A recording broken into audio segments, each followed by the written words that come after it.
Oke, pada segmen kedua ini akan dibahas mengenai patofisiologi. Namun sebelum membahas patofisiologi, saya mencoba, mereview lagi ya, lagi informasi mengenai normobiologi tentang blood pressure atau tentang tekanan darah. Seharusnya waktu patofisiologi sudah dibahas lebih detail ya, karena waktu itu saya juga meminta untuk kepada teman-teman yang presentasi untuk memperbaiki terkait dengan patofisiologi hipertensi ya. Jadi kurang lebih yang akan saya sampaikan ini sebetulnya sudah dibahas di patofisiologi. Oke, tapi ini mengingatkan saja ya.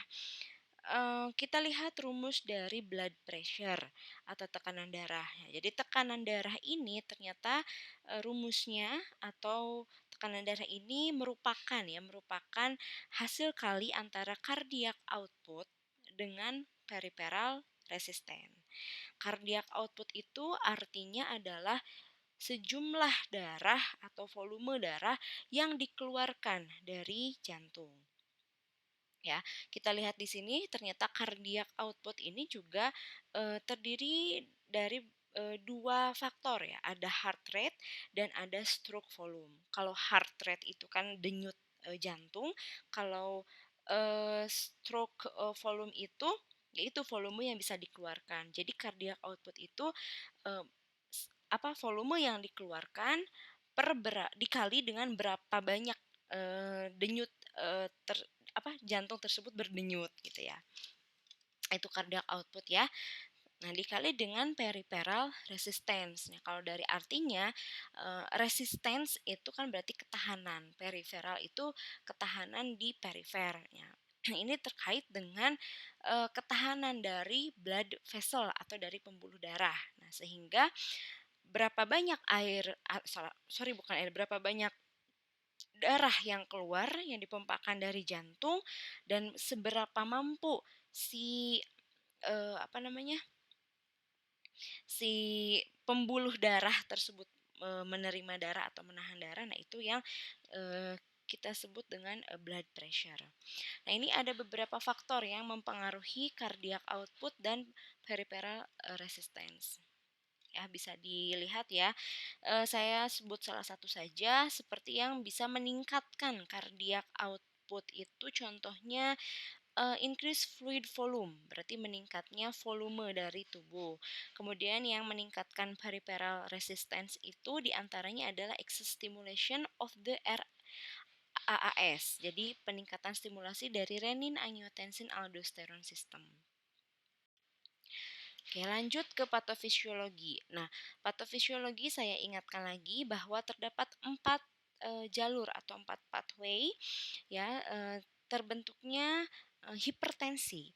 Nah, yang pertama ini ada RAAS atau renin angiotensin aldosterone system. Ya, di mana RAAS ini merupakan sistem regulasi hormonal yang asalnya dari renin ya. Nah, di mana si regulasi dari hormon ini akan mengatur sodium, potasium, dan juga akan mengatur blood volume. Ya, ini saya cerita normalnya dulu. Nanti abnormalnya di mana ada di next slide ya. Kemudian yang kedua ada natriuretic hormone. Nah, kalau natriuretic hormone ini dihasilkan oleh jantung. Nah, di mana dengan dihasilkannya si natriuretic hormon ini akan menghambat atau akan menurunkan tekanan darah dengan 4 jalur. Jalurnya apa? Nanti kita lihat di gambar. Selanjutnya ada pathway atau ada jalur neuronal dalam proses terjadinya hipertensi.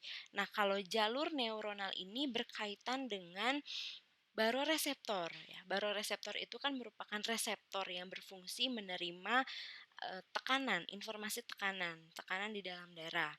Nah, baroreseptor ini letaknya ada di sinus karotid dan ada di lengkung aorta. Nah, ketika si baroreseptor ini menerima sinyal, nah itu si baroreseptor akan mengirimkan stimulusnya ke otak.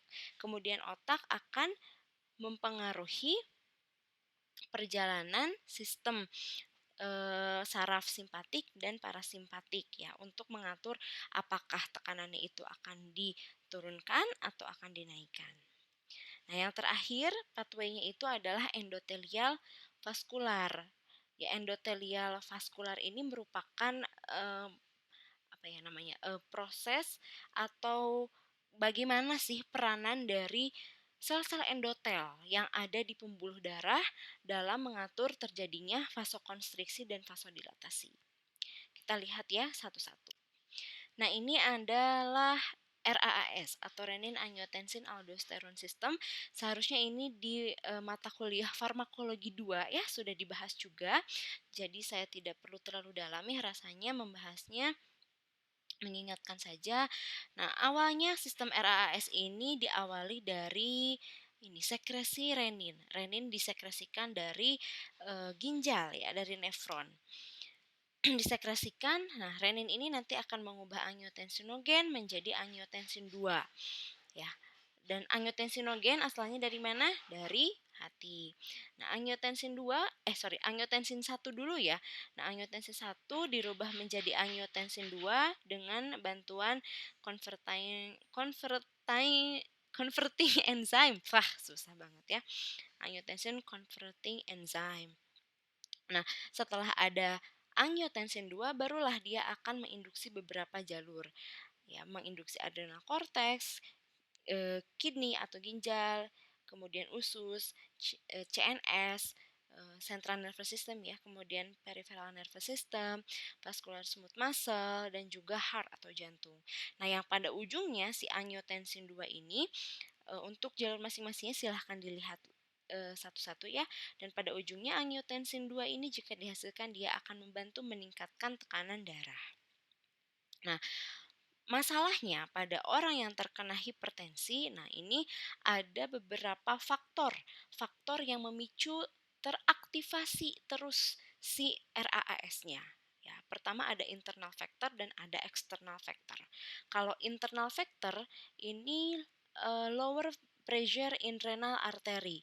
Nah, ini disebabkan karena tekanan darah di arteri renalnya itu rendah atau aliran darah ke arterinya juga rendah. Ya, ini yang disebabkan ya termasuk dalam internal factor. Jadi efeknya akan terus dihasilkan renin ya. Sehingga kalau renin terus dihasilkan yaitu angiotensin 2-nya akan terus dihasilkan. Nah, itu internal factor yang memicu terjadinya aktivasi dari RAAS. Nah, kemudian ada external factor. Nah, ini contohnya seperti konsentrasi natrium atau konsentrasi kalsium di intraselular ini terlalu rendah sehingga akan memicu teraktivasi si RAAS juga. Nah, semua kondisi yang dapat menyebabkan rendahnya atau turunnya blood flow ke renal arteri, nah ini akan mengaktifasi RAAS sehingga terjadilah hipertensi. Kemudian ini adalah jalur natriuretik hormon ya. Nah, ini bisa disebut juga apa hormon yang dihasilkannya itu adalah natriuretik peptide. Ini dihasilkan dari jantung ya, dihasilkan dari jantung. Nah, si natriuretik peptide ini dihasilkan dari jantung karena ada suatu part di jantung yang terstimulasi. Namanya adalah eh, AVR ya. Atrial volume receptor. Ya. Jadi kalau dia terstimulasi akan dihasilkan si natriuretik peptide. Nah, kalau dihasilkan natriuretik peptide nanti akan ada 4 jalur penghambatan. Ada penghambatan reabsorpsi natrium, kemudian ada penghambatan RAAS, kemudian ada penghambatan apa namanya? Smooth muscle atau otot polos di arteri, kemudian ada penghambatan sistem saraf. Nah, akibatnya kalau dihasilkan natriuretik peptide dengan tadi proses penghambatan akan terjadi penurunan blood pressure atau tekanan darah. Nah, pada orang yang hipertensi, si AVR-nya itu sensitivitasnya akan berkurang. Ya, diakibatkan karena misalnya ini ya kondisi yang hipernatremia sehingga terjadilah masalah pada sistem natriuretik peptide-nya sehingga si tekanan darahnya itu tidak bisa dibantu untuk turun. Nah, itu pada orang yang hipertensi. Selanjutnya ini adalah regulasi neuronal. Ya, regulasi neuronal. Nah, kita lihat kalau misalnya pusing baca gambar bisa lihat narasi yang di sebelah kanan. Nah, ketika si blood pressure atau tekanan darahnya itu dalam kondisi yang tinggi, nah maka sistem neuronal ini akan menurunkan kerja simpatis ya dan akan dihasilkan vasodilatasi. Nah, sementara pada tekanan darah yang rendah, ini akan ditingkatkan kerja simpatisnya sehingga akan menyebabkan vasokonstriksi. Nah, pada beberapa kondisi-kondisi tertentu, misal ya seperti stres, nah ini akan memicu terjadinya peningkatan aktivitas dari sistem saraf simpatik sehingga terjadilah vasokonstriksi dan lama-kelamaan bisa menyebabkan hipertensi. Ya, ini kurang lebih pendekatan patofisiologi untuk neuronal ya, regulasi neuronal. Nah, ini yang terakhir pendekatan patofisiologi dari endotelial vaskular. Nah, ada beberapa zat ya yang dihasilkan dari untuk menyebabkan vasokonstriksi dan menyebabkan vasodilatasi. Contohnya vasodilatasi itu seperti NO atau nitric oxide, terus bradikinin, terus ada juga faktor-faktor untuk hiperpolarisasi.